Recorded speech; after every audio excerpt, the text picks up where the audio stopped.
There are two correct spellings for whiskey. With an E, Ireland and the United States. Without the E, Scotland, Japan, Canada. You could stop there because you know, oh, which one has the E. But the answer is so much more fun. History! So, for generations, Ireland was the biggest producer of whiskey in the world, producing around 70% of the world's supply. We barely think about Irish whiskey being important, but they produced 70% of the world's supply. We all came to Ireland for our whiskeys.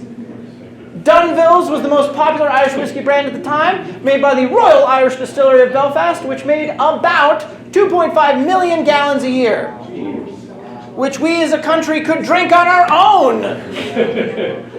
By the late 19th century, the 6 distillers in Dublin, including John Jameson and John Powers, employed 40% of the entire local workforce, collectively pumping out about 5 million gallons of whiskey. 40% of the workforce was in making booze. If you weren't making booze, you were kind of the weird ones, really. What are you doing? By contrast, Scotland's largest distillery, Glenlivet, produced 200,000 gallons of whiskey a year, while most distilleries could barely produce 100,000. Now again, at that same time, Ireland is producing 5 million gallons, and Scotland is barely pulling off 200,000.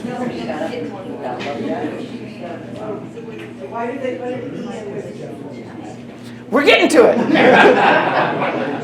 So, by most accounts, the original spelling had no E in it. Until 1860, when William Gladstone, the then Prime Minister of the United Kingdom, signed the Spirit Act, which allowed for the blending of single malts and grain whiskey. This allowed Scotland to up production at lower costs. So at the time, Ireland and Scotland were, they're kind of fighting. Scotland's doing everything they can, and Ireland's like, okay, all right, whatever. But then the Prime Minister goes, you know what, it's fine. Go ahead and blend those two different things together. And Scotland's like, great, we don't have to spend as much, and we can still be whiskey and get here in this market and be big. And in 1879, the 4 major distilleries banded together and released an entire book called Truths About Whiskey, denouncing such blending, stating that they cannot be whiskey and ought not be sold by that name. They wrote a whole book about why you can't do this and still call it that. Like, it's one thing to, and then they made flyers, and all the people on the street corners were handing them out. They made a whole book talking about why it's such a problem.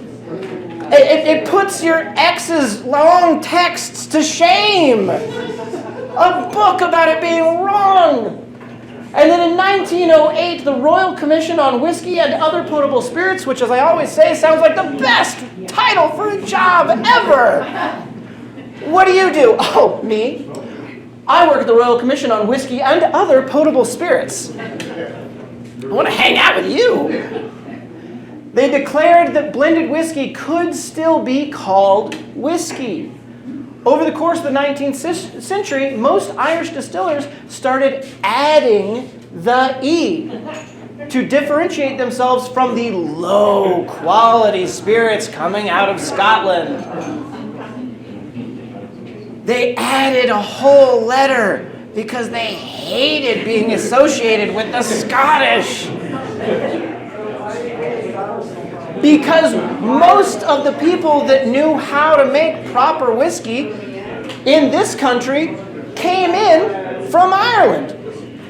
So all these Irish immigrants came in and brought a whole letter with them. And so we've been doing it that way ever since. And the rest of the world got to keep it E-less. So next time you're at a whiskey party and you've had a few, stand up and let them know why they may or may not have an E.